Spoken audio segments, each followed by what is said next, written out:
Embryo transfer ही सर्वात महत्त्वाची procedure असते IVF करताना. एम्ब्रियो ट्रान्सफर म्हणजे काय? एम्ब्रियो म्हणजे भ्रूण किंवा गर्भ, ट्रान्सफर म्हणजे त्यांना गर्भेशी आतमध्ये सोडणं.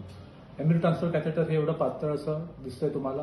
एवढं एकदम सोपं, सॉफ्ट कॅथेटर असतं. याच्यामध्ये पेशंटला काही दुखत नाही. बरेच म्हणजे ऑलमोस्ट 90 ते 95% पेशंटला काही दुखत नाही याच्यामध्ये. कधी त्यांना बेशुद्ध करायची काही गरज पडत नाही आणि खूपच सोपी आणि सरळ प्रोसिजर असते.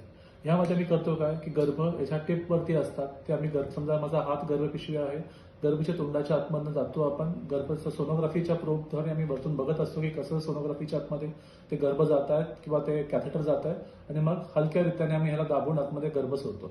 त्यामुळे काय होतं, पेशंटला एक्सपिरियन्स करता येतं की गर्भ प्रोसिजरची जी एम्ब्रियो ट्रान्सफर प्रोसिजर कशी चालू आहे, कशी होते. एवढं सोपं असताना पेशंट्सला खूप जास्त इन्व्हॉल्वमेंट येतं आणि त्यामुळे पेशंटचा प्रेग्नन्सी रेट पण वाढतो.